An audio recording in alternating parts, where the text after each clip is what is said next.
Hi everyone and welcome to today's world affairs. और आज का जो हमारा टॉपिक है, दरअसल यूएस से सऊदी अरेबिया के बीच में बहुत ही बड़ा जो है वो डील साइन हो रहा है। आप सऊदी और इजराइल के डील को तो लेकर के हमने वीडियो करा है, जहां पर आपने देखा होगा कि किस प्रकार से इस इजराइल जो है वो अपने आप में, आपको पता है कि पैलेस्टाइन को पूरी तरीके से कंप्रेस करते जा रहे हैं। पैलेस्टाइन का मैप आप देखोगे तो दिन प्रतिदिन सिकुड़ता जा रहा है।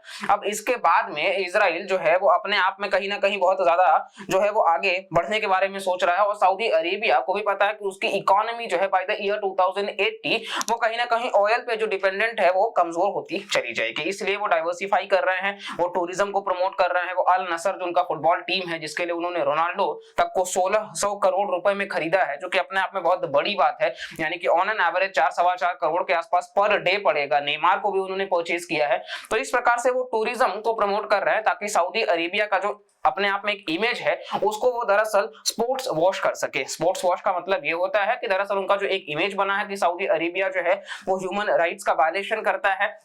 जमाल खशोगी का मर्डर केस आप सबको याद होगा।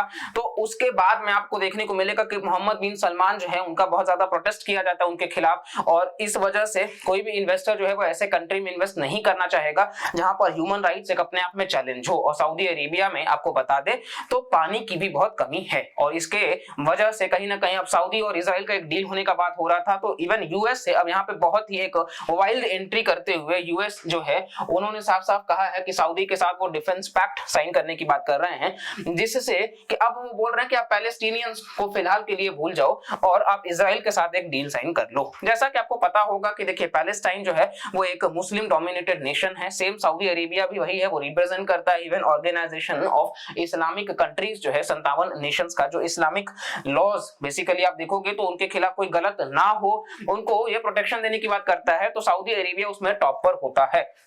तो ये पैलेस्टाइन की तरफ से वो मतलब रिप्रेजेंट कर रहे हैं। लेकिन जस्ट बिकॉज कि आपको हम बताएं कि सऊदी और इजराइल जो है वो एक डील, अब इजराइल जो है वो आप बोलोगे अत्याचार कर रहा है वो तो पैलेस्टाइन के ऊपर, तो फिर अगर वो इस प्रकार से है तो फिर ये डील होगा कैसे? और ये डील अगर नहीं होगा तो आपको देखने को मिल जाएगा कि कहीं ना कहीं मतलब माफी चाहेंगे तो आपको देखने को मिल जाएगा कि यूएस से जो है वो इस वजह से इस डील में आगे आ रहा है कि आपको सिक्योरिटी की बात है ना, आपको तो यही लगता है कि आपको सिक्योरिटी चाहिए, तो चलो सिक्योरिटी हम देते हैं, आपको सुरक्षा हम आपको प्रदान करेंगे। इसके बाद में आपको उसके बदले सिर्फ ये करना है कि आप इजराइल के साथ डील साइन कर लो। अब यूएस इतना उतावला है क्यों? आखिर यूएस को इतना मतलब क्या बेनिफिट है कि अगर सऊदी और इजराइल एक साथ होंगे?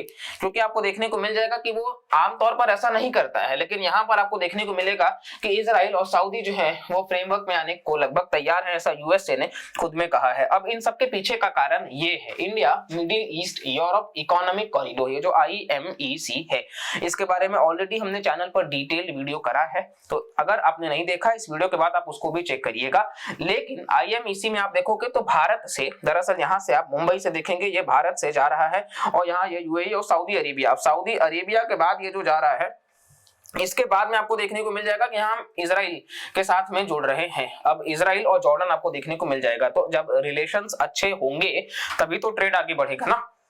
अगर रिलेशंस ही अच्छे नहीं होंगे तो फिर तो सऊदी पास ही नहीं करेगा इजराइल तक, इजराइल आगे नहीं बढ़ाएगा तो फिर यूरोप तक नहीं जाएगा, यानी कि अपने आप में ये ओवरऑल एक फेल्ड हो जाता। लेकिन इस वजह से यूएस से आपको पता होगा उन्होंने इस कॉरिडोर के लिए 6 मंथ्स के अंदर एक बनाया है टाइम फ्रेम कि उसमें सारे जो भी अगर डिस्प्यूट्स होंगे किसी कंट्री को तो उसको हम रिजॉल्व कर देंगे, क्योंकि वो एक BRI का ये ऑल्टरनेटिव बना रहे हैं, बेल्ट एंड रोड इनिशिएटिव का, जो कि चाइना प्रपोज करा है। और आपको पता है चाइना ऑलरेडी $8 ट्रिलियन का इन्वेस्टमेंट कर चुका है, तो उसको बाईपास कर रहे हैं। ये सारे कंट्रीज आपको देखने को मिल जाएंगे कि मेंबर हैं India, UAE, Saudi, Jordan, Israel, Italy, France और जर्मनी। इन सभी नेशंस आपको देखने को मिल जाएंगे। यहाँ यूएस नहीं है, लेकिन यूएस का सबसे बड़ा इन्वॉल्वमेंट है, क्योंकि यूएस चाहता है कि ओवरऑल आप देखोगे ये लोकेशन भी बहुत ज्यादा इंपॉर्टेंट है, क्योंकि जो ऑयल सप्लाई होता है वो भी स्ट्रेट ऑफ हॉर्मुज से, यानी कि पर्शियन गल्फ और गल्फ ऑफ ओमान से होता है। साथ साथ में आप देखोगे ये आपको देखने को मिल जाएगा, ठीक है, ये स्ट्रेट ऑफ हॉर्मुज वाला रीजन है, पर्शियन गल्फ और gulf of Oman, majority of the oil trade जो है वो यहाँ से होता है। नीचे आप बाबल मंडप स्ट्रेट देखोगे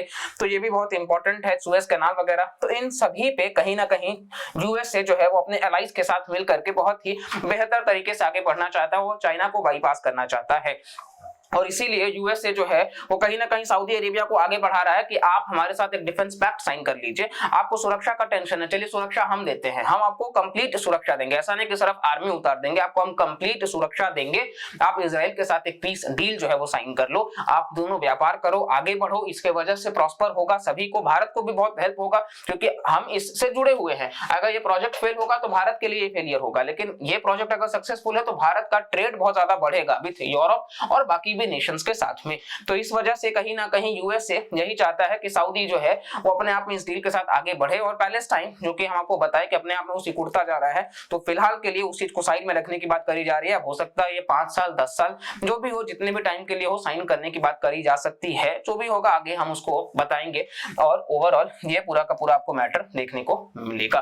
तो ये कहीं ना कहीं बहुत हिस्टोरिक होगा अपने आप में, इस प्लैनेट पे ऐसा कोई कॉरिडोर भी नहीं है, अपने आप में ये सबसे बड़ा डील में से भी एक है, क्योंकि अभी तक ऐसा कोई डील भी साइन नहीं हुआ है, तो ये अपने आप में बहुत बड़ी विक्ट्री होगी यूएस के डिप्लोमेसी में भी, और भारत के लिए भी ये विन विन सिचुएशन होगा, क्योंकि इजराइल भी हमारा बहुत ही अच्छा दोस्त है और सऊदी के साथ भी हमारे रिलेशंस बहुत अच्छे हैं।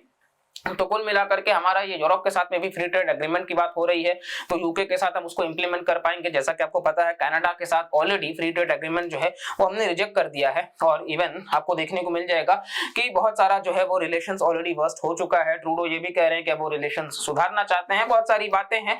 खैर इस वीडियो से सिर्फ इतना ही। अगर आपको वीडियो इंटरेस्टिंग लगा हो तो प्लीज लाइक करिएगा, चैनल को सब्सक्राइब करिएगा, और बाकी भी वीडियोस हैं चैनल पे तो आप देख सकते हैं, और कमेंट करके भी जरूर बता सकते हैं। मिलते हैं अगले वीडियो में। हाँ, वीडियोस को पूरा देखा करिए, और पसंद आए तो सब्सक्राइब कर लीजिएगा, क्योंकि ये आपसे बस एक रिक्वेस्ट है, और आपको अगर हेल्प मिल रहा है तो फिर बराबर अपना प्यार दिखाते रहिए, और मिलते हैं अगले वीडियो में। तब तक के लिए bye bye, take care and जय हिंद।